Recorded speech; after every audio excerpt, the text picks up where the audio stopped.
Hey, 32 years ago, I was in that same room in one of those desks. I was probably in the back because I was slouching and trying to not be the straight A front row student because that's just what I was back then. Um, I like to say that on my list of top 3 accomplishments, probably the top of that list is driving to the airport and back to pick up a friend. So you're going to have to stay with me because nobody thinks that's all that impressive. But I grew up in this really tiny town in Oregon. Perhaps you've heard of it. There's like no clover leaves. There's no stoplights. I had no concept of exiting right to turn left, any of that. And fast forward about 30 years, I had a shiny graduate degree and I was ready to go work. And the man I was supposed to marry the next weekend got an assignment, a job in Tokyo. And that completely rocked my world. Sheryl Sandberg tells young women the most important career choice you'll make is the person that you marry. And we didn't have Facebook back then when I was 26, so I didn't know about that. But I think that one of the questions I got from the first class was, can I grow up in Lakeview and get accepted into Northwestern or Stanford or even Oregon State or wherever it is that you're trying to apply to? And my answer is always yes. I mean, if you look at my class and what we've done, there were only 69 of us. We've got a veterinarian, we've got a doctor, we've got an attorney, we've got a couple teachers, we have a couple nurses, we do have a fireman, we've got an NCAA Division I baseball coach. We've got, I've got a classmate who works out of the prison in Lakeview, a couple of people at the BLM, Les Schwab. We've got a lot of people doing a lot of stuff. So yes, you can come out of that tiny town and you can do a lot of really, really cool things. How do you get there? Well, first you have to have a plan, right? You kind of got to have a plan, guys. So the way I see it, you've got 3 options: enlisted, enrolled, or employed. I tried to find the picture of me with the biggest 80s hair, but I can't find it. Here's my class, some of us. It's not my whole class. It was some of us when we painted the L. Wait, let me see that picture again. Which one were you? Because I'm right here, hanging on Travis. Oh, yeah.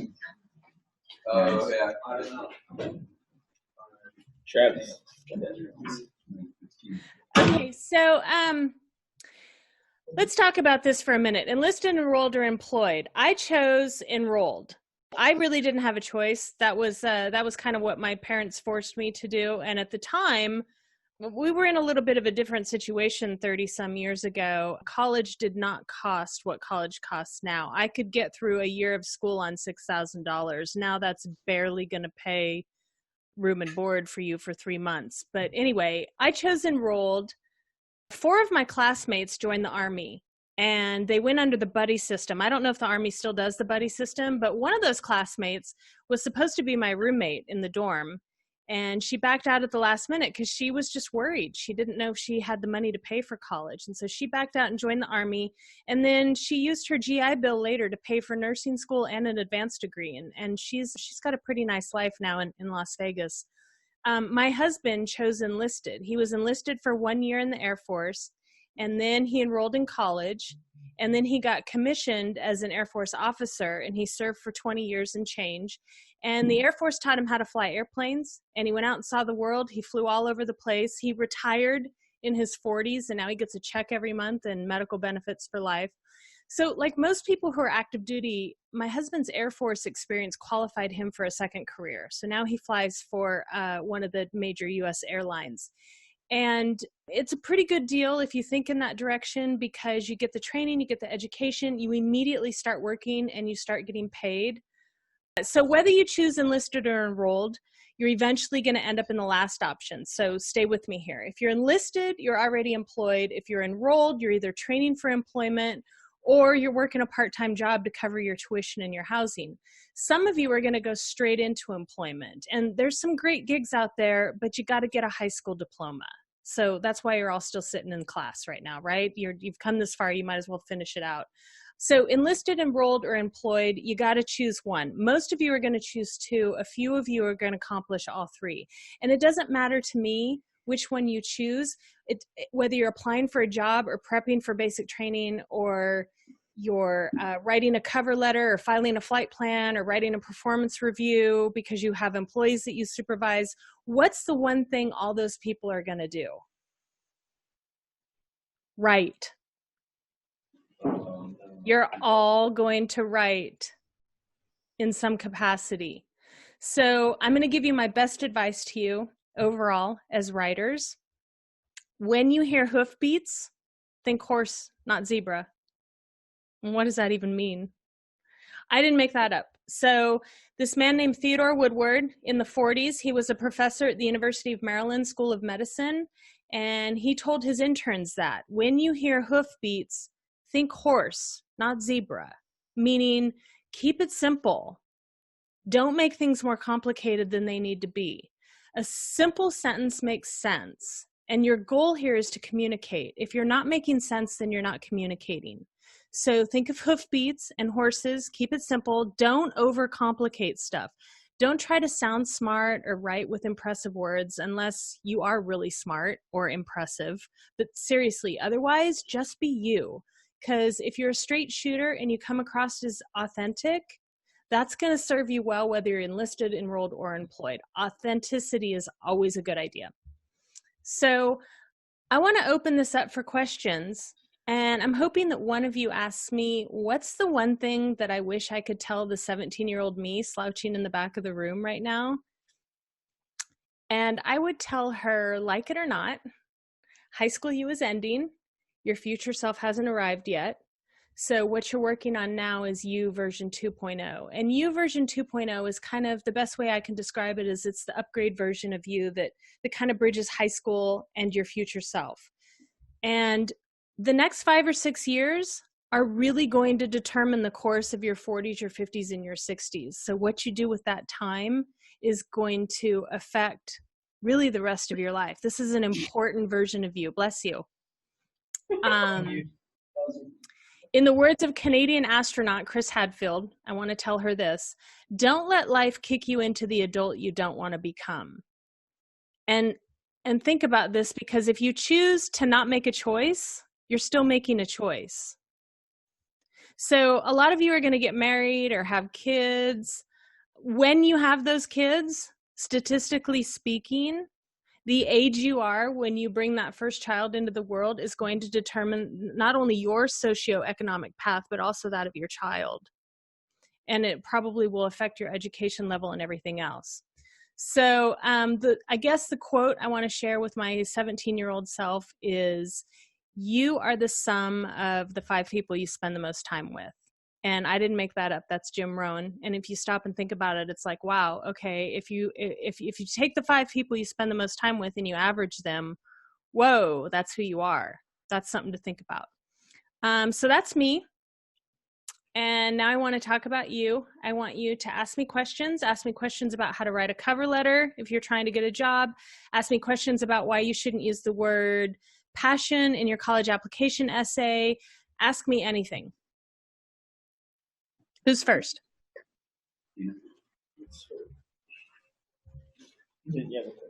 Okay. Okay. Oh, I got a taker in the back. Go ahead. Okay. So on my college essay, I used a bilingual introduction. I started with a Spanish sentence. Was that okay to do, or don't do? So this is what I like about that. I want you guys to start paying attention to advertisements, like radio, like when you get in your car and you leave school today, I want you to listen to the radio ads. I want you to listen as you're watching TV to the ads. And you're always going to see this formula: hook, story, offer. Hook, story, offer. Hook, story, offer. What's the hook? What does hook mean? What they're trying to hook you on. Yeah, exactly. It's just like a fish hook. It's just like a fish hook. They're trying to nab your attention. They're trying to rope you in. They're trying to hook you. They're trying to get you into the essay. So what you're doing by writing a Spanish sentence is you're telling me, okay, I may or may not be able to read that sentence, but I want to learn what it is that it means. And so I think I'm going to keep going. Is that true? Is that what you're doing? Is that why you put that there? Yeah. So you're using it as a hook. Yeah. Yep. So I would let that pass. Okay, so I'm going to give you a tip. At some point, you're all going to be in an interview, and the person interviewing you is going to say, "Do you have any questions for me?" And are you just going to sit there the way you're sitting there now in front of me, or are you going to have a question for them? So I'm going to give you a question. You can ask this question anywhere. You can say, "Sure, what's one book that you would recommend that I read?" Or, "What book are you reading right now?" Or, "What was the last book that you read that you couldn't put down?" You can ask anybody that.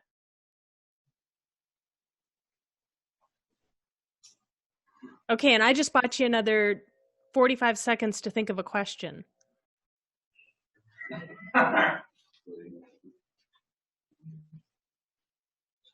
So did you watch the 5 most common mistakes the students make in their college application essays? Yeah, we watched it. Yeah. Do you remember what they are? Yeah, I think I wrote them down. Did any of you make those mistakes?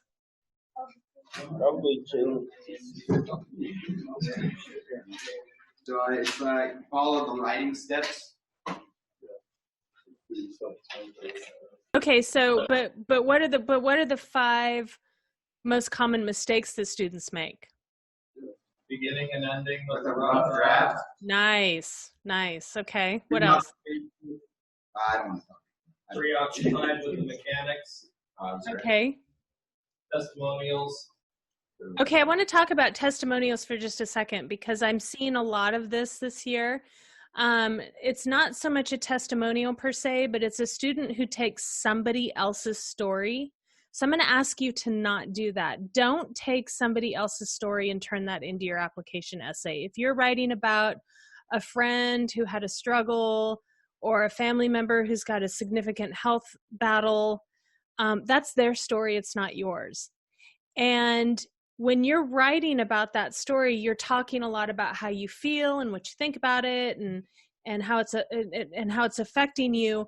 But that's not what college admissions officers want to see. What they want to see is, what did you do? Did watching your dad struggle with pancreatic cancer lead you to go to the local long-term care facility and volunteer for cancer victims? And as you got down there, you learned that a lot of them don't have family in the area. And so they don't have creature comforts in their room, like, drawings on the wall. So you reached out to this school and you got some help and you created this whole volunteer network. If it didn't make you do anything, then I'm not going to let it slide past my desk as your essay, because you have to show that the college application essay is your ultimate job interview. And if you think of it that way, I want you to also think about a couple other things. One, some of these schools, these admissions officers are getting 40,000 applications. So you're one in a sea of people who look just like you on paper. How are you going to differentiate yourself? The only way you can do that is with your essay. So you have to tell a story. It's a job interview where you don't get to sit down in front of them. You just have to get into the school. You have to get them to put you on top of that stack of admits, right? So not only is it the ultimate job interview, but there's a lot of money riding on this. Some of you could end up with a full ride. Some of you are going to walk out of here, you're going to walk out of LHS with either the Daily Fund or Collins McDonald. Some of you are going to get scholarships from your colleges on top of that, which means you go to school for free. I mean, what's $60,000 worth? We're not talking chump change. We're talking, this is some real money that's out there awarded to students who can prove that they belong on that campus. So I've seen it happen. It's worth putting. This is your ultimate job interview if you're choosing to enroll. Have I convinced you? You did. Okay, so what are the last two? Sidestepping the question. What does that even mean? Like going off topic, not even writing about it. Okay, yeah. So going off topic, or I mean, I know that it seems like this would go without saying, but there are students out there who don't even answer the question that the prompt is asking. Like, duh, guys, you got to answer the question. Your answer has to be in that essay, okay? All right, and then what's the last one? Violating academic integrity. Oh, yeah, like buying your essay off the internet. Not a good idea. Basically, plagiarism software will check your essay against a database of other essays to see if it matches. The fun fact that you don't really understand as students is that on the faculty side, it's way more extensive than it appears on the student side. So you can go buy a paper on the internet and you can run it through an internet filter and it's going to come back and say, oh, it looks good to go. And then you turn it in, and on the faculty side, they find out who the student was who got admitted with that essay at Cal Poly, and then guess what? You're not getting in. So don't buy an essay. Don't use one that worked for your friend last year. Don't submit work that's not your own. And for the love of God, do not ask your parents to write your essay, because it's so easy to tell when a 40-something is writing these essays. All right, so what other questions do you have? You got your essays back just now, right? Okay, go ahead.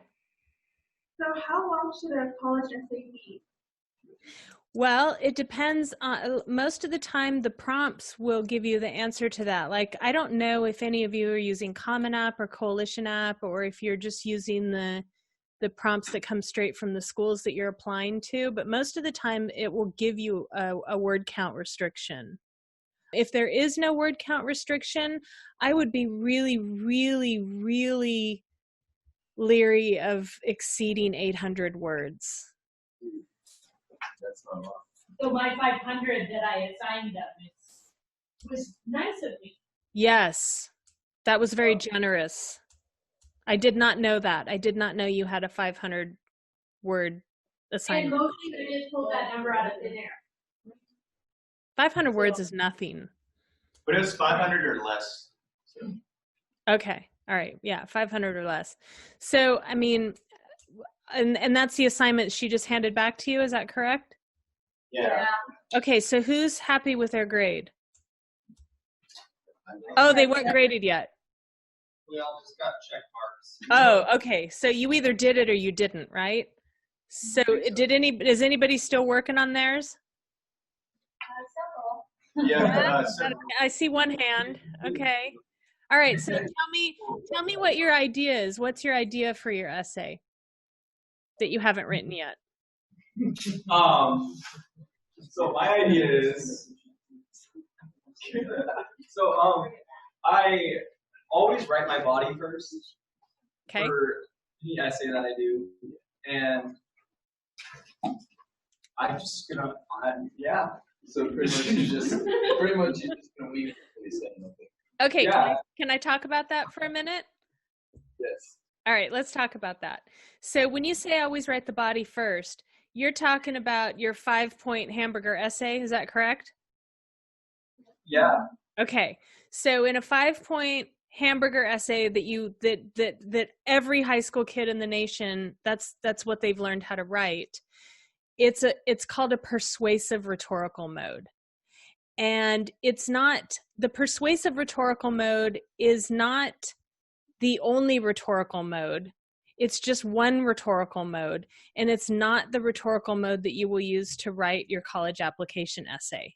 So if you're going to start on the body of your persuasive college application essay, you're going to be in the wrong rhetorical mode anyway. So I'm kind of glad that you haven't started. I'm going to offer you a really good deal today. I'm going to give you an assignment tonight that's going to help you knock out your 500 words. And it's going to be in a different kind of rhetorical mode if you're game. Yeah, sure. Okay. If you were to write this essay, what would you do with it? Like where are you gonna send it? Haven't got there yet. I guess Swamp, maybe KCC, maybe. Okay. And what was the second one? Maybe KCC. Okay. And what do you think your course of study would be? I want to like go into like arts and technology. Okay, well, let's get you in, right? What are your chances of getting in if you don't apply? 0. 0 is the correct answer there. Yeah. So you got to get this essay written, right? Yeah. Okay. All right. So who else has a question? Can anyone tell me why you might not want to use the word passion in your application essay? Is it corny? Corny, like so many people spell that word. Okay, perfect. Yep, exactly. All right, so I'm going to give you another trick here.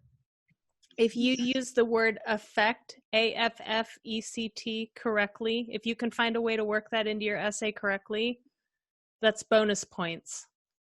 Affect with an A? Affect with an A, but you have to use it correctly. And see, that's why people say impact, because they don't know the difference between affect and effect. So that's the challenge I'm leaving you with. Learn the difference between affect and effect so that you can use affect correctly instead of impact.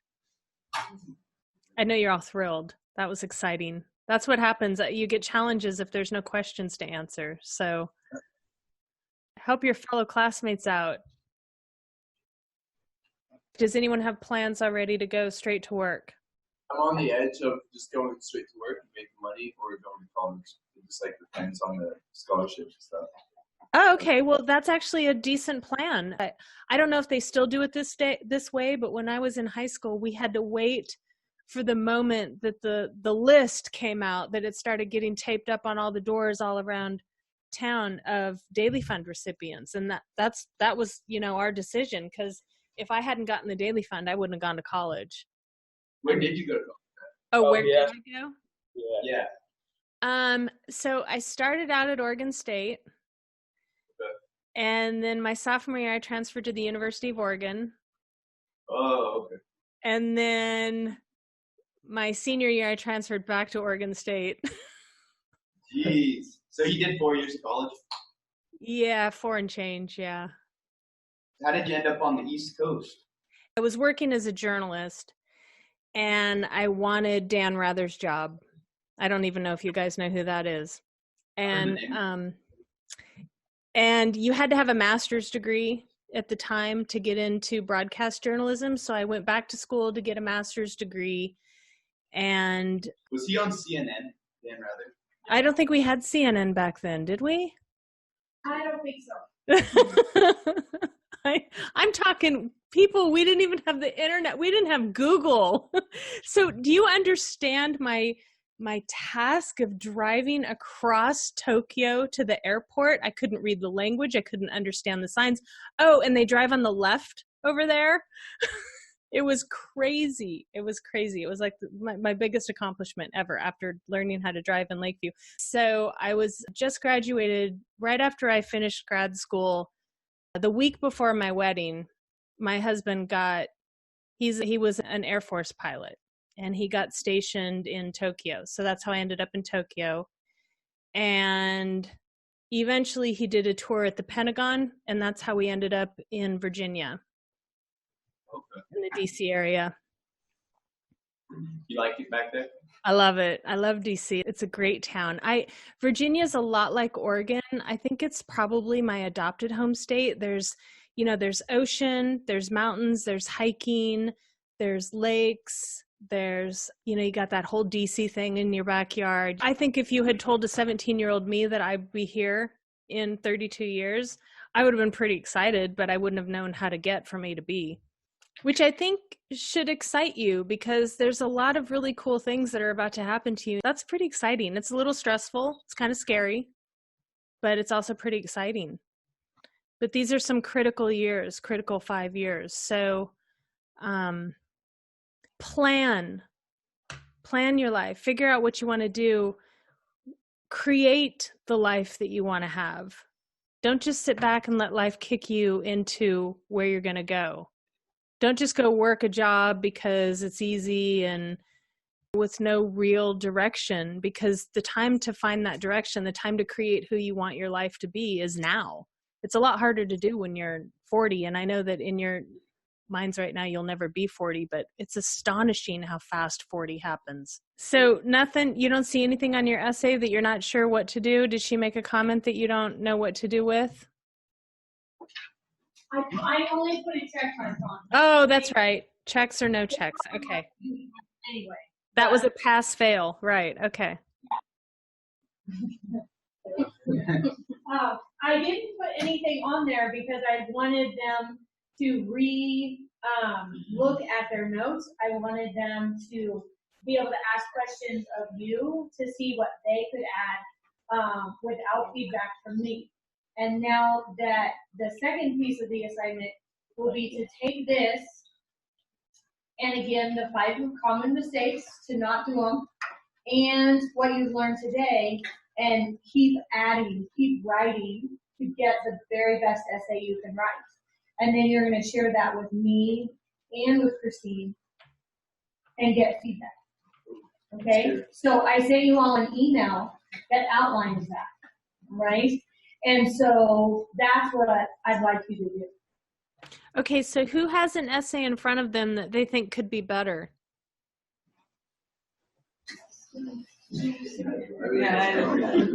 Okay, I've got a hand back there. So tell me what your plan is to make that essay better. All the way in the back, like where I used to sit. Yep, yep.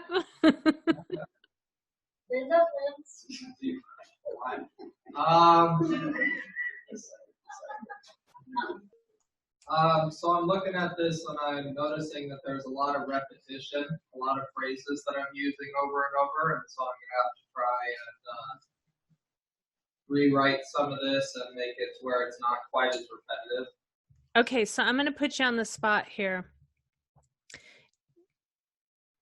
What is the one sentence answer to the prompt in your essay?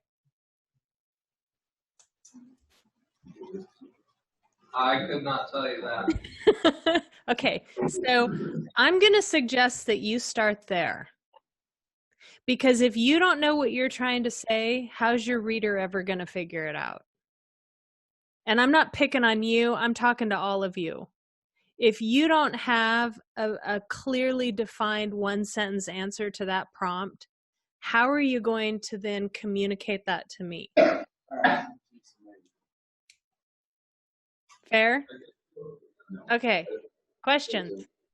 He's got a question. I'm still, like, for something like this we were talking about earlier, but I kind of felt like it was too short, but I feel like I put everything that I needed. Like, I feel like I couldn't add any more to it, but I feel like it was too short.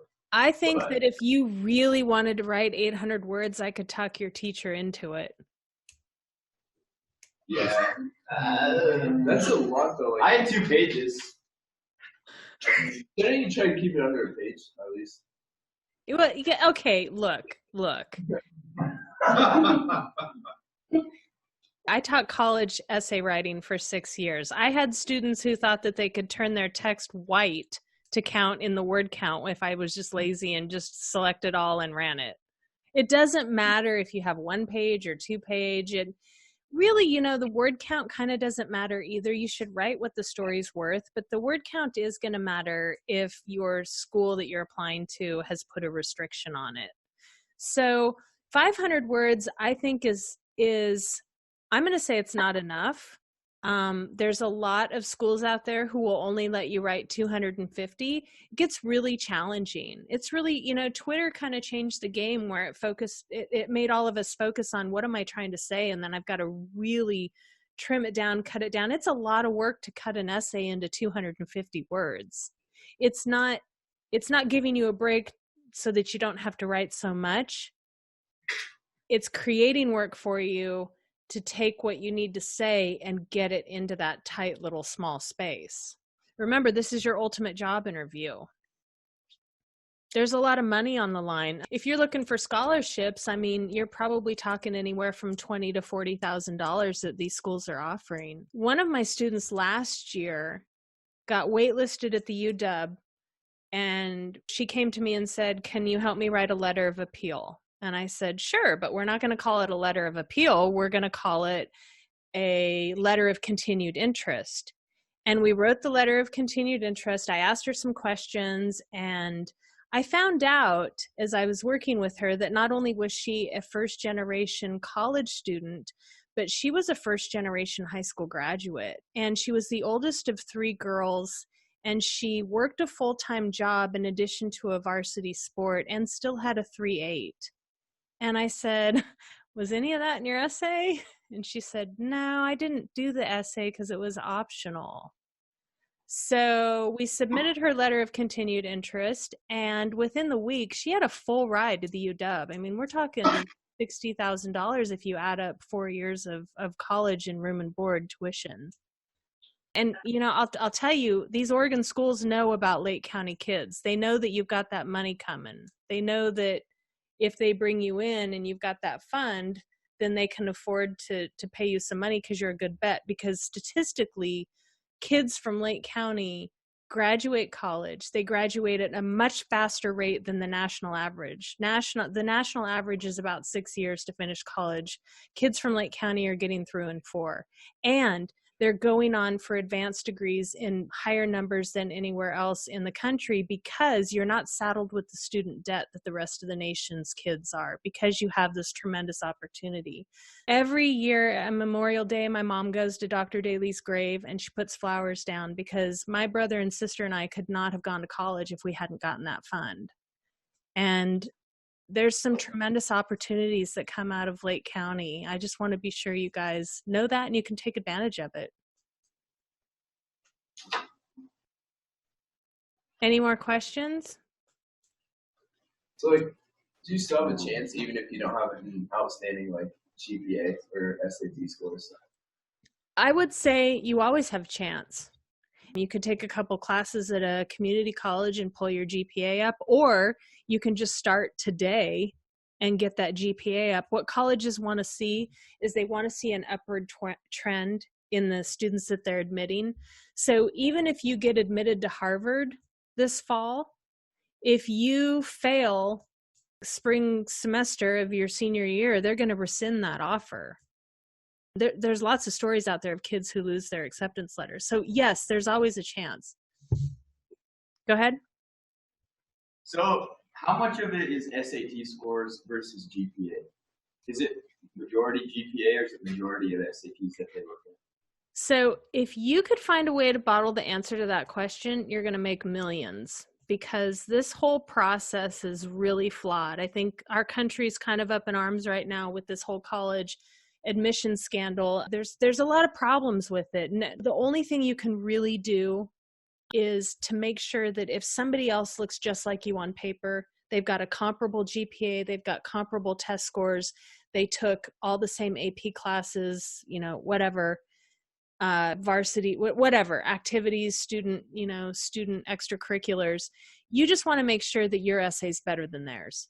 Because if everything else is equal, all things being equal, you want to be the standout writer. That's the one thing you have control over that's in front of you right now. And that's why I do what I do. And that's why I'm here in front of you, because I really want to help you with these essays. All right, honkers. Have a great day. Thank you. Thank you. Thank you.